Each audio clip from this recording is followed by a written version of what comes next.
हमारे साथ बीजेपी विधायक विजेंद्र गुप्ता जी हैं। विजेंद्र जी, आज आपको पूरे सत्र के लिए बाहर कर दिया, क्या वजह रही? आप लगातार क्लासरूम वाला मुद्दा उठाना चाहते हैं?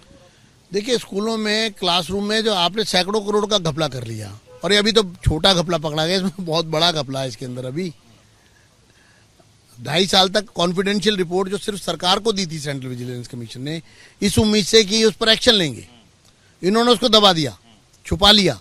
इसकी भनक तक नहीं लगी कि रिपोर्ट आ गई है। कंप्लेनेंट मैं हूं। मैंने 25 जुलाई 2019 को सीवीसी में कंप्लेंट की और सीवीसी ने उसका संज्ञान लिया और उसकी जांच करवाई। जांच करवाने के बाद सीवीसी ने इनको 17 फरवरी 2020 को रिपोर्ट दे दी कि कार्रवाई करो भ्रष्टाचारियों के खिलाफ। 34 पेज की रिपोर्ट में सब लोग भ्रष्टाचार में लिप्त है। मंत्री खुद लिप्त है, शिक्षा मंत्री लिप्त है और पीडब्ल्यूडी मंत्री लिप्त है। मुख्यमंत्री को रिपोर्ट दे दी केजरीवाल जी को, केजरीवाल जी ने वो रिपोर्ट दबा दी। एक भी भ्रष्टाचारी के खिलाफ कोई एक्शन नहीं लिया। अब ये बात पकड़ी गई, सामने आ गई।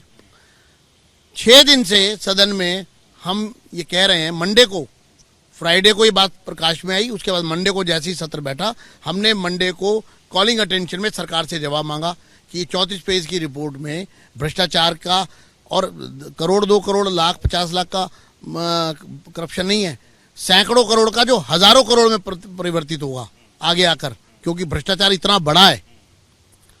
आपने किसके खिलाफ क्या कार्रवाई की और 2.5 साल तक रिपोर्ट को क्यों दबाया?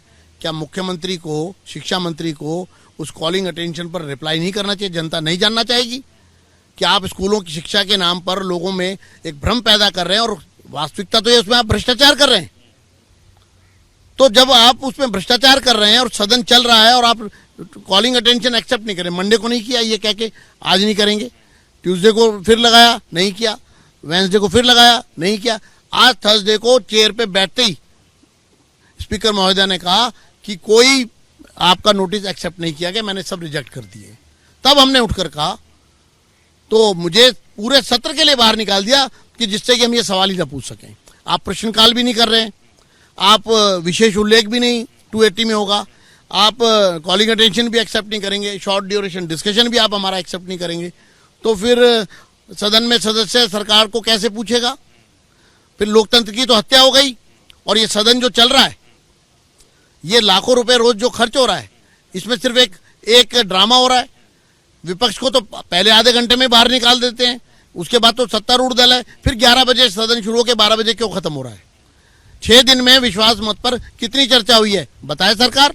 कितने सदस्य बोले? वो तो यही कह रहे हैं ना, विश्वास मत के लिए प्रस्ताव के लिए सदन बुलाया गया, उस पर चर्चा होनी, वोटिंग हुई। आप तो लगातार विरोध कर रहे हैं, बात ही नहीं। पिछले 5 दिन में कितनी चर्चा सरकार ने की है, उनके सदस्य उस पर बोले हैं। विपक्ष तो अधिकांश समय आपने उनको बाहर कर दिया, क्योंकि आप नहीं चाहते कि विपक्ष सरकार से कोई भी उनके भ्रष्टाचार पर, शराब नीति में जो भ्रष्टाचार हुआ, इस सदन से शराब नीति पारित हुई थी, वापस ले ली। क्या सदस्यों का अधिकार नहीं है ये जानने का कि आपने जो शराब नीति पारित कराई थी हमसे, उसको वापस क्यों ले लिया और उसके पीछे क्या कारण है, और जो भ्रष्टाचार आपने किया है उसमें आपने किसके खिलाफ क्या कार्रवाई की है? तो विपक्ष की क्या तैयारी है? अब सदन से तो आप बाहर हो गए, अब क्या तैयारी? हम सड़क पर लड़ेंगे, लगातार लड़ेंगे, और मुख्यमंत्री के आवास पर जा रहे हैं हम, और वहां पे धरना देंगे और इस जनता को सच से अवगत कराएंगे। विजेंद्र गुप्ता, जिनको पूरे सत्र के लिए सदन से बाहर कर दिया गया है, और इसके साथ ही जो बाकी विधायक हैं वो भी बाहर आ गए हैं। 4 विधायकों को बाहर किया गया, बाकी 4 भी उन्होंने वॉकआउट कर लिया है। तो कहीं ना कहीं विपक्ष ये कह रहा है कि सदन में उनकी बात नहीं सुनी गई, इसलिए अब वो सड़क पर अपनी बात रखेंगे, मुख्यमंत्री अरविंद केजरीवाल के घर के बाहर धरने में शामिल होंगे। तो विपक्ष लगातार सदन के भीतर और बाहर शराब नीति और क्लासरूम के मामले को लेकर अपनी आवाज उठा रहा है और कोशिश कर रहा है केजरीवाल सरकार को घेरने की। कैमरामैन अजीत चाको के साथ दीपक सिंह रावत, एबीपी न्यूज, दिल्ली।